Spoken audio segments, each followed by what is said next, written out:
I'm Chef Danny, and today we are making a hearty breakfast skillet. I'm going to teach you the techniques of putting together this hearty skillet meal that you can serve for breakfast, lunch, or dinner. Today we are making a hearty breakfast skillet, and this is going to be a really hearty meal for any breakfast, but it's so hearty you could serve it any time of the day, and it's really simple and easy to put together. So I'm going to show you a few tricks to make that work. But what I'm doing right now is I'm slicing our potatoes. We have red potatoes, and I'm slicing them on what's called a mandolin. This comes with different attachments that you can slice different things, and you can see I'm doing a waffle cut on this one. So you want to try out your attachments and try out your mandolin, because what it does is it slices everything exactly the same. So that means everything's going to cook the same. Now you can do this with a knife, or you could do this with a potato cutter if you have one, but this makes it so easy. So I recommend looking into a mandolin. If you have one, pull it out and try it. But we're just going to slice our potatoes on the mandolin. Now the secret to doing this, you can hold on to the item when you're slicing when you first start, as long as you have enough surface to hold on to. Once it gets really close where the potato is really small, then you have to get this other attachment, which is what holds it, and it has these little spikes in there, and you're going to put that right on top of the spikes and use that, because if you don't, the blade on here is very sharp and it'll slice your finger just as well as it'll slice the potatoes. So we're going to go ahead and finish slicing that one. And we've got a nice sized pile under here of our potatoes already. So I'm going to move on to slicing our onion. Now the onion I went ahead and peeled. I chopped both ends off and I peeled the onion, but we're going to do it on the mandolin as well. The reason I'm doing that is if we have everything the same size on the mandolin, when we go to cook it on our skillet, it's going to all cook the same. And we'll season the skillet and cook everything down at the same time. And since this is a breakfast type thing, you really don't want to have a meal that's going to take hours to prepare. You know, everybody's in a hurry in the morning, even if it is a weekend morning. So we want to make sure that it's something that can cook in the time you need to serve breakfast. Now you can change this around a lot of different ways. You could use different meats, you could use different vegetables, but the potatoes kind of are a staple. That's something that you kind of need in there. That's the hearty part of it. But on our onions, we're going to hold the onion where the round end is, where you can see all the layers of the onion, and we're going to slice it the same way. And it's going to slice into little slices just like our potato. And once again, when it gets this low, you've got to get the other tool and hold on to the onion.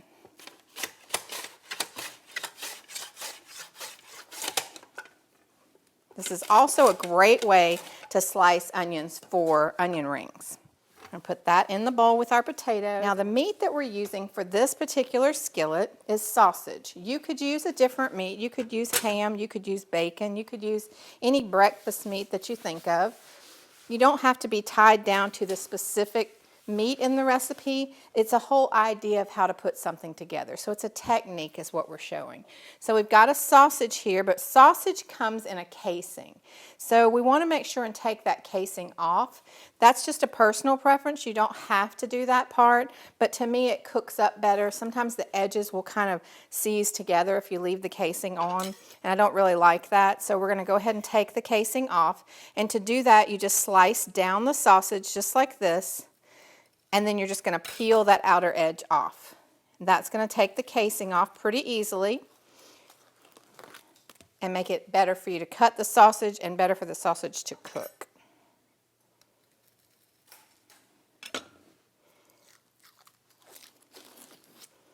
All right, so what we want to do once we get the sausage out of the casing is we want to cut this on a diagonal. Now we're going to cook this in a skillet, a hot skillet, and we need surface area on the sausage so that it's going to cook quickly. Remember, we want to have breakfast sometime today, so we got to get this cooking pretty quickly. So the more surface area you have, the quicker it cooks. What I mean by surface area is if we cut the sausage into rounds like this, that's the surface area that we have, just that little round part.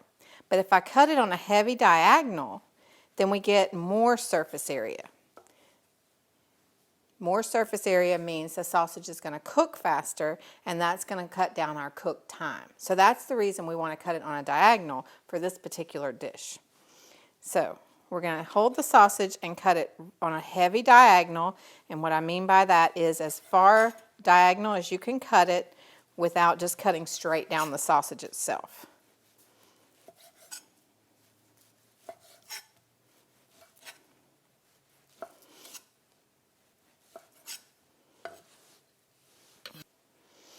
We're going to do the same thing to the other sausage on a heavy diagonal.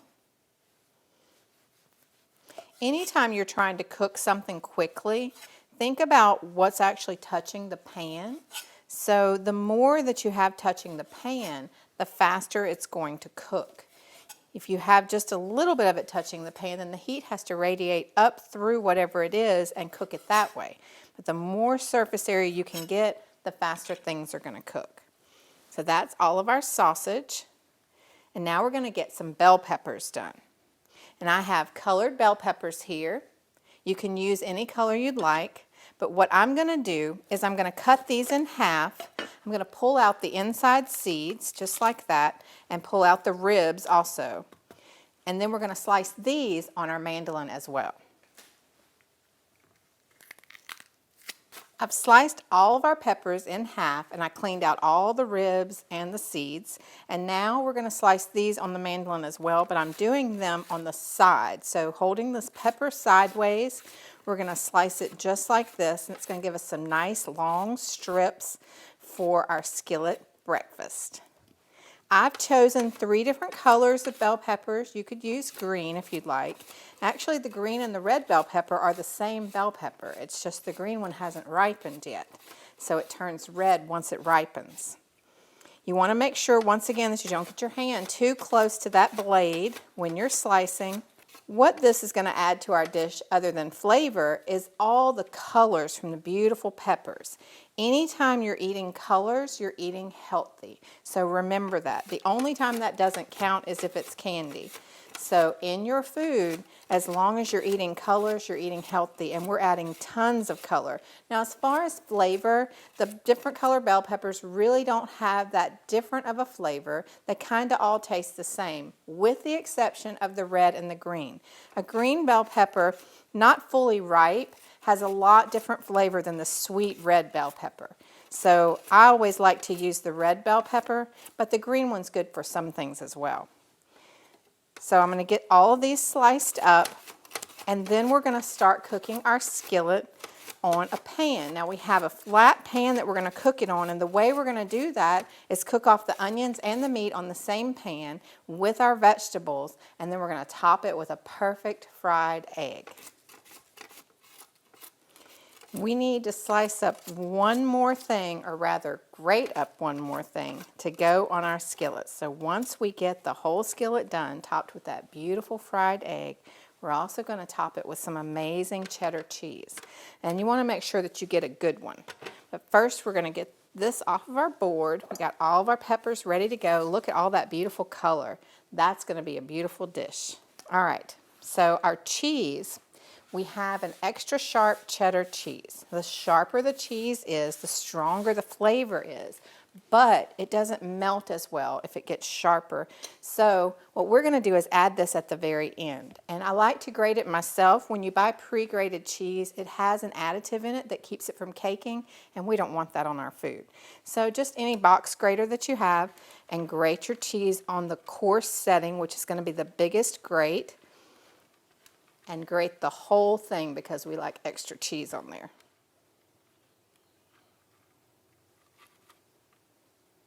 All right, now we have our cheese grated. We're going to get that in a bowl as well. We have our sausage cut, all of our veggies ready to go. So now we're going to go to our skillet and get our skillet breakfast ready. We have our sausage cut up and everything for our skillet. So we're going to go ahead and get started over here at the range. And what I have here is some pans that have ridges in them. A lot of times these are called panini pans, but they can be used for lots of different things. You can cook a steak on them. Anything you want to make grill marks on, they're great for grilling inside.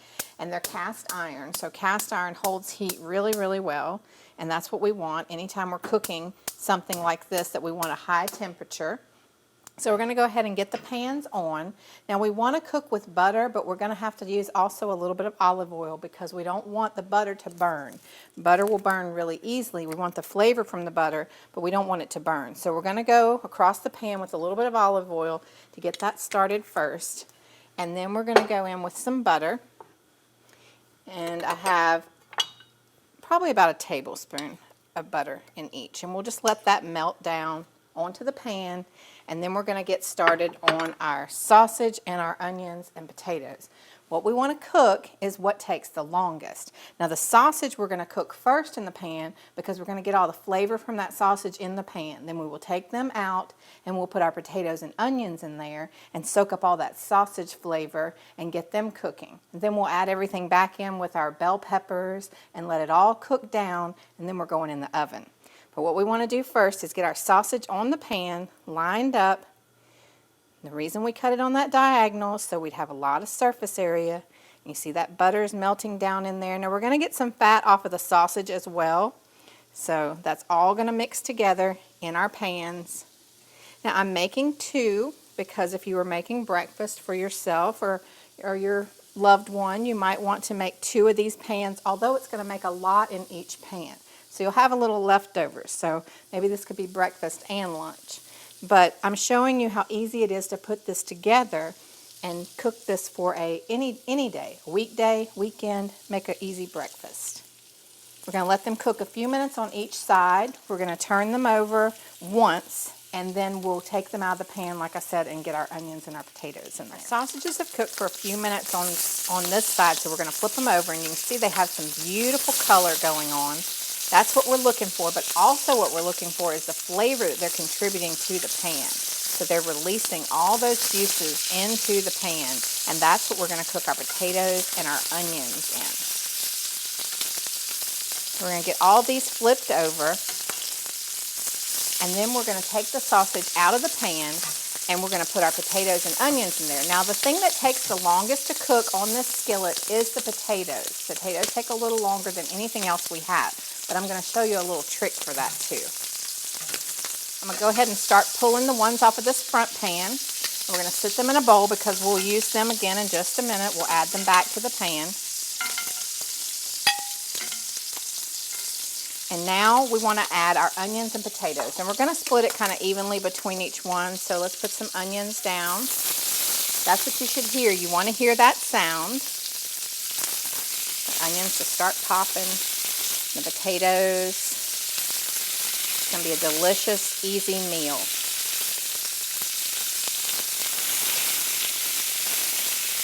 Okay, now, we want to salt and pepper this, but before I do that, we're going to hit it with a little bit of broth. When I hit the pan with this broth, it's steam. And steam is going to help to cook those potatoes. So be careful when you add it because we're going to cook down for about 3 minutes. We're going to keep flipping the potatoes and moving around the onions. And once they get cooked down, then we'll start adding everything back in there. But I'm also going to go ahead while we're at this point and add our beautiful bell peppers. They're going to cook down too with the onions and the potatoes. And all that flavor is going to be infused in the potatoes and the onions. Once we get them to this point, you can see they're not fully cooked, but they're starting to cook down really well. We want to take our pans and we want to put them in the oven. So they're going to go in a 350 oven for about 10 to 15 minutes, depending on your oven. And while that's happening, we're going to go ahead and practice our fried egg. Before we add these back into the oven, we're going to go ahead and add our sausage back onto here. We're going to let this all cook down together. And like I said, that broth that's on there is going to help steam cook those potatoes, but also the heat from the pan has started them cooking. So we're on our way, we're just not there yet. And we have our oven set on 350, so we're going to take our pan and go straight into our oven, and it's going to stay for about 10 to 15 minutes. Okay, I've got fresh yard eggs, so we're going to crack that. We're going to put it directly into the pan. You can see our butter's just barely melting, so our pan's just really on low. And the egg goes directly in there. You can have a little bit of sizzle, but you don't want a lot of sizzle. And you want to make sure that you keep your egg kind of moving around the pan. Keep it moving to keep it from sticking, and like I said before, you really don't want any brown on your egg. So now is the time that we want to go ahead and flavor the egg.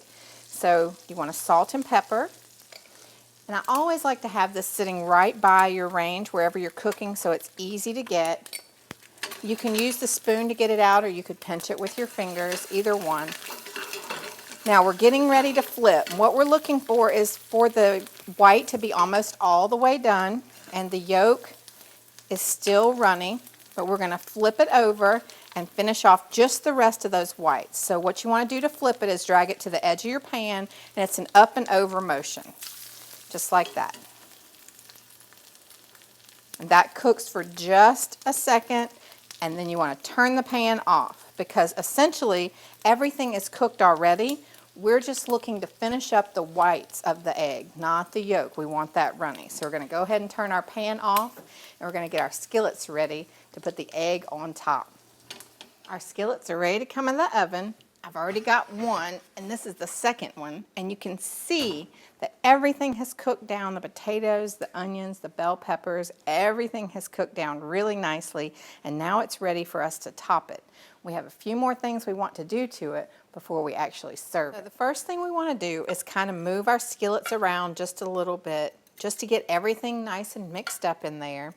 And then we're going to top them. Now you could serve them just like this, and I bring it to the table in this pan. So you want to make sure you have a trivet or something underneath there, not sit it directly on your table. But it's really neat to serve it in the cast iron, and it keeps it warm longer while you're eating. But we're going to add a few things to it.